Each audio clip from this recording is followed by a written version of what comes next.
जिल्हा परिषद च्या निवडणुका सुरू आहेत. स्थानिक स्वराज्य संस्थांचं वारं आता सध्या लातूर जिल्ह्यामध्ये जोमानं वाहते आणि आपण आता आहोत काटगाव सर्कलमध्ये. दोन्ही पक्ष मैदानामध्ये आहेत. भाजप आहे, काँग्रेस आहे, त्यांनी त्यांच्या पक्षाचे उमेदवार या गटामध्ये दिलेले आहेत. गणामध्ये इथं पंचायत समितीचं गणसुद्धा आहे. म्हणजे स्थानिक स्वराज्य संस्थांच्या निवडणुकीच्या अनुषंगाने एक महत्त्वाचं गाव म्हणून काटगावकडे पाहिलं जाते. आपल्यासोबत गावातील काही ग्रामस्थ आहेत.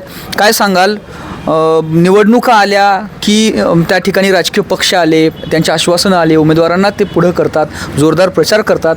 काटगावचा विकास कोण केला काय वाटतं तुम्हाला, किंवा कोण करेल? राजकीय पक्षाचं असं नाही काही बोलणं, पण आमच्या शेताकडला रस्ता आम्ही पहिल्यापासून काँग्रेसलाच मतदान केलेलं आहे, असं काही नाही. पण आमच्या शेताकडे जायला रस्ता नाही. स्वतः त्यांनी काकाली माहिती आहे ना, आमच्या गावातल्या ग्रामस्थांना सगळीच माहिती आहे ना.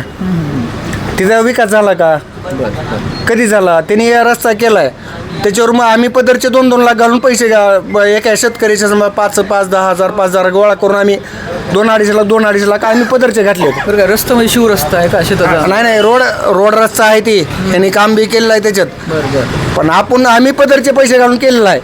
आता मग ह्यांनी काय नाव ठेवते का, म्हणजे काँग्रेसचे नाव काय ठेवते माहिती आहे का? मी काँग्रेस पक्षाचा माणूस आहे. ह्यांनी काय नाव ठेवते माहिती आहे का, की रमेश आबा 2 वर्षाला निवडून आले. बरं. हा, हिने 25 सत्ता असताना काय केलं? बरं, 25 सत्ता असताना काँग्रेसची काय केलं?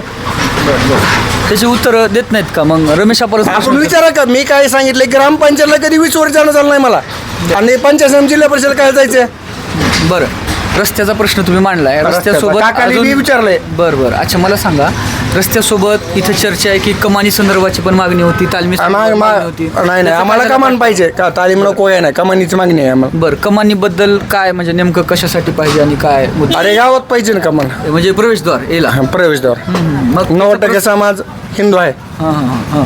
कमान पाहिजे. ते किती वर्षापासून कमानीची मागणी आहे काय सांगा? नाही, आत्ता केले तर तापवश, आत्ता सांगितले, तुमच्या समोर सांगितले ते. बरं. मग आता होईल मागणी पुढं मान्य? त्यांनी आत्ता यस म्हणलेत. त्याच्या आधी तर बक्कळवेस केलेली आहे, पण दत्ताबाबशी केली नाही. केलं नाही का? दत्ताबाबशी केली नाही, आता दुसऱ्या बशी केले. आता केली आहे. बरं. पण माझा एक मुद्दा मेन, माझ्या शेताकडे जायला पदर वर्षाला कमी 10 लाख रुपये घ्यायला लागतात वर्षाला. कशामुळे? पावसामध्ये रस्ता खचतंय त्यांनी काय केली माहिती आहे की? नाही, काकांना माहित आहे, मामांना, तात्यांना माहित आहे. हे जनतेला सांगा, कारण हे लोकांपर्यंत जाणार आहे. काटगावमध्ये जे तुम्ही जी म्हणताय सगळा विकास काँग्रेसचा आहे, मग विकास कसा नाही शेतात जायला? आम्ही म्हणत नाही, लोक म्हणतायत की काँग्रेसचे लोक म्हणतात की विकास झालेला आहे. विकास झालाय म्हणणे की विकास झालाय काँग्रेसचा, कोण नाही म्हणते? बरं, काय वाटतं तुम्हाला? म्हणजे एक माझं मत वैयक्तिक, कारण आमच्या शेताकडे वर्षाला जर 2 लाख खर्च असले, बरं. कसे खर्च सांगा? प्रत्येक शेतकरून 10,000 5,000 घालायचे. आपण पाहू शकता की या ठिकाणी काँग्रेस पक्षाचा कार्यकर्ता तो स्वतः म्हणतो की या ठिकाणी विकास झालेला नाही. कुठल्या तरी रस्त्याचा प्रश्न प्रलंबित असल्यामुळे त्याचा एक सुप्त राग काँग्रेसच्या कार्यकर्त्यांवर आहे. मागच्या 1.5-2 वर्षानंतर दीड 2 वर्ष झाले, म्हणजे विधानसभेला रमेश आप्पा कराड यांना निवडून येऊन, आणि त्यांना निवडून आल्याच्यानंतर अगदी अल्प काळात आपण रमेश कराड यांना प्रश्न विचारताय. मात्र मागच्या 25 वर्षापासून ज्या काँग्रेसची सत्ता आहे त्यांच्या कार्यकाळात साधा रस्त्याचा विकास झालेला नाही. तर अशांना आपण प्रश्न का करत नाहीत, ही सुद्धा भूमिका या ठिकाणी हे मतदार, हे नागरिक मांडताना दिसत आहेत. धन्यवाद.